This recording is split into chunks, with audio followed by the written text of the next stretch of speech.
So Dave, we're finally here, the Florida Urologic meeting here in December in 2024. You are president. Yeah. Years in the making. What does it feel like? I mean, I got to tell you, and following in past presidents' footsteps like yourself, my first Florida Urologic meeting was in 2002, and I was hooked right away. So I wasn't even a urologist then yet. So we're going to age you here. You're a resident at Memphis, right? Yes, yeah. So I was hooked right away. You know, the society pays for 3 residents per year to come to the meeting, and I was one of those. I was a resident at Mayo Clinic, came here, and I was stuck right away. I love the close-knit feel of the society. I learned my way around the Florida urologists through the society. I love the presentations, and from then on, I knew I wanted to be involved. And once I became staff at Mayo, I got heavily involved in the Florida Urologic Society, and I'm honored to be selected as the president. And again, this is 22 years in the making, so excited to be here this weekend. Well, tell us about, so you said you started at Mayo when? 2001 as a trainee. So if you could maybe close your eyes or reminisce like your first day as an attending. Yeah. You know, I remember my first day as an attending, I was like, holy boy, there's no one behind me I can look up to. How was it like for you, and how has that evolved now that you have people that you're mentoring as your residents? Yeah, so I started on staff in 2007 at Mayo Clinic in Florida, coming out of fellowship. The good thing for me is I went back to work at the place where I was a trainee, and I've always said I had the best partners to start with, and I always tell the younger trainees when they go into practice, the most important thing for you to be successful is to be surrounded by partners who support you. Without my partner's support, I don't know if I would be where I am today. That support allowed me to jump into bigger and bigger surgeries, bigger and bigger ventures, and gave me the confidence to be who I am today. Yeah. Well, what's the biggest surgery you do? Biggest surgery I do mostly kidney surgery now as I've developed in my career. I used to start out with prostates, got up to kidney surgery. So the biggest case we do, like any kidney surgeon, would be nephrectomy with vena cava thrombus and so on. Okay.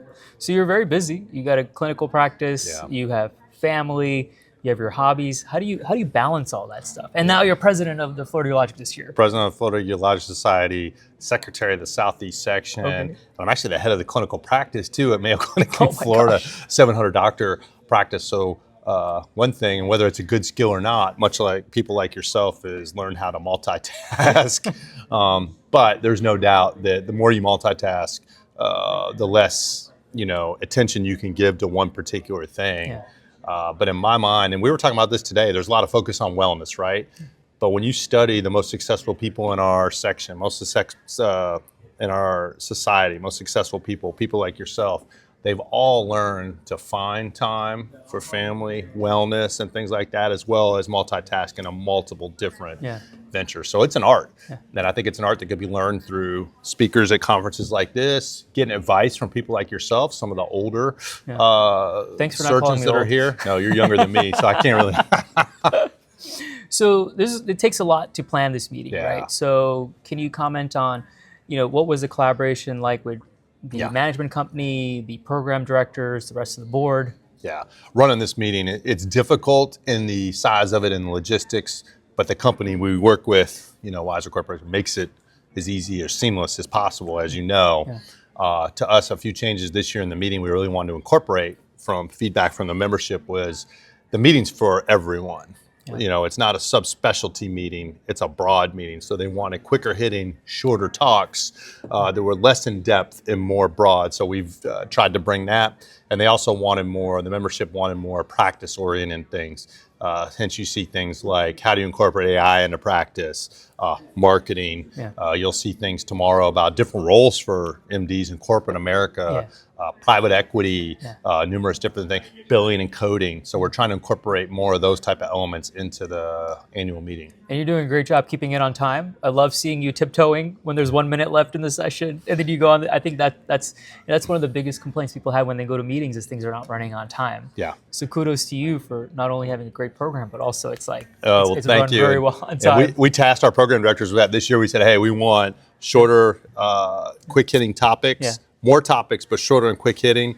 We want to hear from people that aren't necessarily chronic speakers, at the society, which I think they did there's a lot of speakers here that have never been here before, but we said number one rule, everybody has to stay on time. So what if there's someone that has never been to a Florida Urologic conference? Like, what would be your elevator pitch to them about why they should come next year? My elevator pitch about the Florida Urologic is it's the biggest society in the Southeast, biggest state society in the Southeast section, but yet still feels small. Yeah. So you can come here, make a difference, be impactful, meet the people you need to meet. Yeah. And most importantly, there's only one or two places that you can be. You know, a lot of what we hear from younger physicians, they go to bigger meetings. AUA would be an example. Yeah. They don't know where to go. I don't know where anything is. Yes, there's 15 to 20 different places. Yeah. Here, if you're really committed, there's only one or two places that you need to be.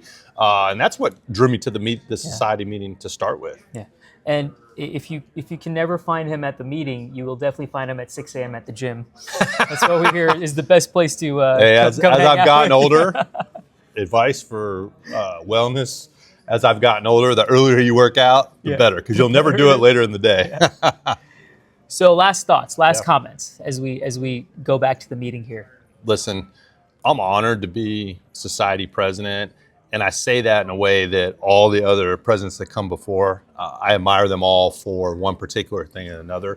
I was just telling somebody, I mean, you were probably the most active Florida Urologic Society president we've ever had as far as changing the section, changing the logo. What does the section mean to people? So trying to follow in people like yours footsteps, and then a lot of the guys that came way before us to make the society what it is. Because this society could just as easily not be here, not be supported by industry, and so on. And I think the people before us have set a good platform that will only continue to grow and be successful. Well, congratulations, Dave. And you too. And thank you for the time. Go do your thing. They're running late. Yes. Yeah.